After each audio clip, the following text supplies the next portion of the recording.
In this lesson, we're going to learn how we can play back audio clips at any chosen frame of your animations. Now in this lesson, we will work on setting up our character's throwing audio when that dagger shoots out in front of him. Now in the last lesson, we learned how we can play back audio sources attached to a game object. Now in this lesson, we're going to use a different method and learn how we can use audio clips to store a bunch of clips that we need on our character and see how we can call upon those to be played. To do this, let's open up our character animation script as it is attached to our sprite character that has the throw animation attached to it. Now you remember, anytime you wish to use an animation event, the function that you want to call to perform that action, such as playing back the audio clip, has to be on that animated object, which is our character sprite. So let's open up that character sprite here, WrapTuck character sprite, and let's open up that script that's already attached to it, character anim events. Let's go in here.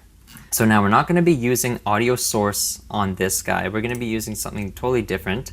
So let's just create some variables here. But first I'm going to say audio variables. All right, that's cool, that's cool. So now let's go like this. Let's create a public variable.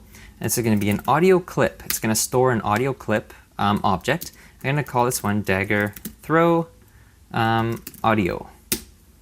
Okay, cool, cool, cool. So we have our first audio clip variable created. Now let's assign our audio clip to it.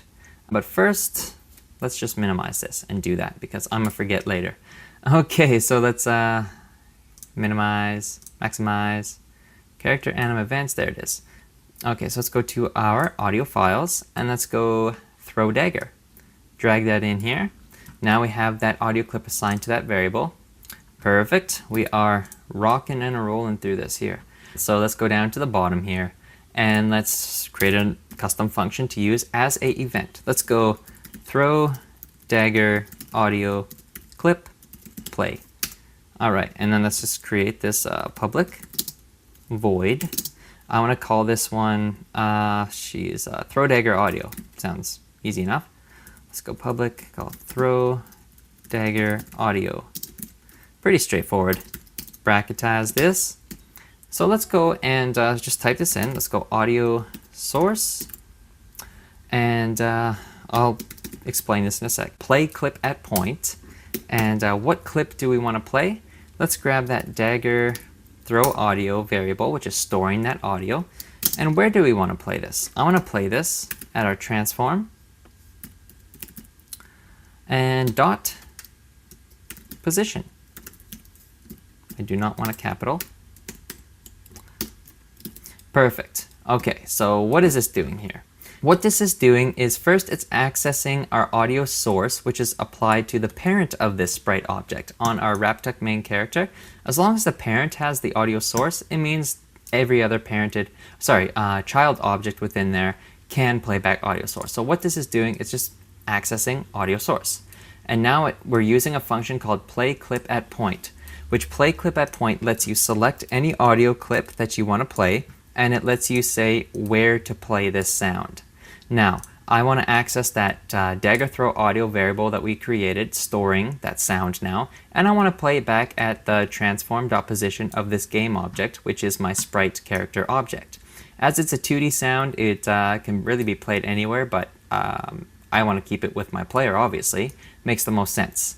All right, so that's our function. So I'm just going to go ahead and comment this and say play our clip at our selected position, just for a quick little hint reminder, and save this and close it out.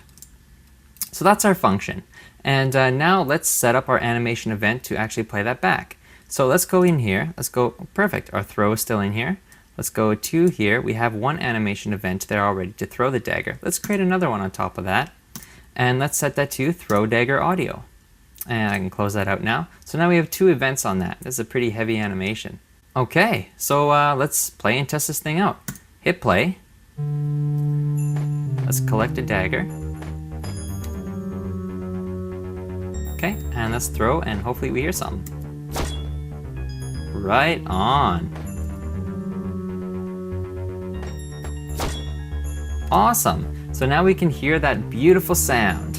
All right, that's sounding great. So I'm gonna stop this Okay, so that's it. That's how we can assign any type of audio clip based off of some animation events. Next, we're going to move on to another way that we can play back audio based off of object interaction within your game. So I'm going to see you in the next lesson.